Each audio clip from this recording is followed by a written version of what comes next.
Everyone, তোমরা সবাই কেমন আছো? আশা করছি অনেক ভালো আছো। তো আমিও অনেক ভালো আছি। তো আজকে নাচ গান দিয়ে স্টার্টিংটা শুরু করেছি। তো আমার আজকে দু জায়গায় মেকআপ ছিল। তো আমি সেই জন্য অটো ভাড়া করেছিলাম, একটু দূরে ছিল তো সেজন্য। আর আমার লোকেশন ছিল একটা ভাটিপাড়া আর একটা বিজনিতেই ছিল। তো এখানে আমার বোন দাঁড়িয়েছিল, এখান থেকে তাকে উঠিয়ে নিলাম।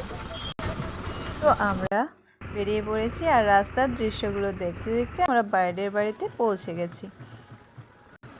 তো এদিকে আমাদের গাড়ি থেকে জিনিসগুলো নামিয়ে নিলাম। তো চলো ভিতরে যাওয়া যাক। আমরা তো ব্রাইডের বাড়িতে চলে এসেছি। তো এসে দেখি যে ব্রাইডের বাড়িতে এখনও জল ভরতে যাওয়াই হয়নি। তো আমরা সঠিক টাইমে চলে আসলেও ওরা এখনও রেডি হয়নি।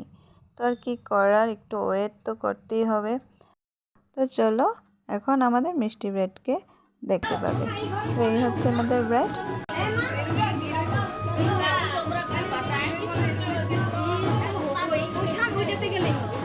ব্রাইডের দেরি দেখে আমরা প্লেট স্টেজগুলো একটু করে নিচ্ছিলাম, শাড়ির এগিয়ে নিচ্ছিলাম কাজগুলো। আর এদিকে অনেকটা সময় পেয়ে এদিকে একটু ভিডিও করছিলাম আর ফটো উঠছিলাম। তো ওরা জল ভরে চলে এসেছে, দেখো।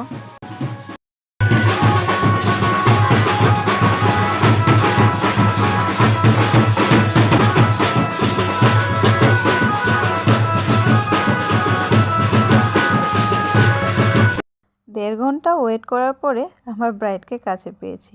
তো কাছে পেয়ে আর দেরি করলাম না, শাড়ি ঠাড়ি পরিয়ে নিয়েছি আর তার মুখ থেকেই শোনো তার ডিমান্ডটা। আজকে তোমার বিয়ে, তো তোমার ডিমান্ডটা বলো, তুমি কেমন মেকআপ চাও? মানে আইটা একদম হালকা আর চুলটা একদম তোমার যাতে ওই না হয় আর কি। আর বাকিটা আমার আইটা একদম হালকা। আচ্ছা আচ্ছা, ঠিক আছে।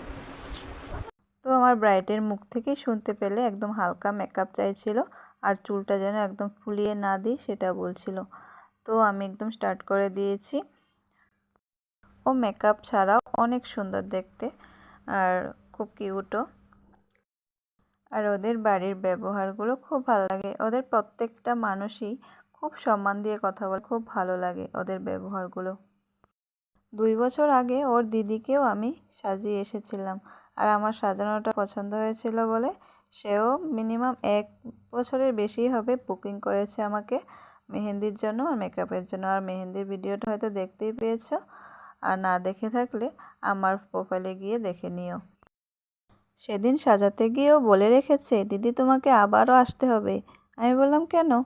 বলে কি বিয়ের জন্য না, বিয়ের মেকআপ করে ফেলেছি তো আবার পার্টি মেকআপের জন্য তোমাকেই ডাকবো। আমি বলছি ঠিক আছে ডাকো। ওরা আমাকে এতটা ভালোবাসা দিয়েছে কি আর বলবো, আমার খুব ভালো লাগে ওদের ফ্যামিলিতে গিয়ে। ওদের মাও খুব সুন্দর ব্যবহার করে, খুব ভালো লাগে। ওর একটা প্রবলেম হচ্ছিল, প্রচণ্ড চোখ থেকে জল ঝরছিল আর চোখের কাজটা করতেই পারছিলাম না, অনেক কষ্ট হচ্ছিল, ওর বারবার জল ঝরছিল। ওকে টিপটা পরানোতে দারুণ দেখাচ্ছিল, খুব সুন্দর মিষ্টি লাগছিল বলো। আর ওকে খুব ভালো লাগছিল। আই মেকআপটা ওকে সিম্পলি রেখেছিলাম ও বলাতে, আর সত্যি সত্যি ওর ফেসে একদম লাইট আই মেকআপটাই ভালো লাগছিল দেখতে। তো এই হচ্ছে ওর ফাইনাল লুক। তো আমি তখন ছিলাম না, আমি বোনের হাতে লাস্টের কাজগুলো দিয়ে এসেছিলাম। তো আর সেখানে সিঁদুর দেখতে পাচ্ছ, সেটা ওর সোনা বস্ত্র হচ্ছিল, তো সেই সোনা বস্ত্রর সিঁদুরটা দিয়ে দিয়েছিল। বোনের একটু ভুল হয়েছিল, তো এক সাইডে ওড়নাটা এক সাইডে খাটা হয়ে গেছিলো আর এক সাইডে লম্বা হয়ে গেছিলো, তো সেটা সব বুঝতে পারেনি। তো আমি নেক্সট ব্রাইডের বাড়িতে চলে এসেছিলাম। আজকে বিয়ে তোমার, তো বলো তোমার ডিমান্ড কি, কেমন মেকআপ চাও? আমার ইচ্ছা, তোমার কোনো ডিমান্ড নাই? ঠিক আছে, তাহলে আমি স্টার্ট করি। তো তোমরা শুনতেই পেলে নেক্সট ব্রাইডের ডিমান্ড কোনো কিছুই নেই, আমার উপর ছেড়ে দিয়েছে। আর তার শুধু একটাই ডিমান্ড ছিল, সেটা আমাকে আগে বলেছে, তো কলকাটা একটু সুন্দর করে করে দিতে। তো আমি তার কলকাটা করার অনেকটা চেষ্টা করেছি সুন্দরভাবে, তো তার পছন্দ হয়েছে কলকাটা। তো আমি বেশি ওর ভিডিওটা নিতে পারিনি, বড় হয়ে যাবে বলে। এদিকে বোন গয়নাগুলো পরিয়ে দিচ্ছিল। তো ভিডিওটা আমি এখানেই শেষ করছি। আর ব্রাইডের মুখ থেকে শুনে নাও তার মেকআপটা কেমন লেগেছে।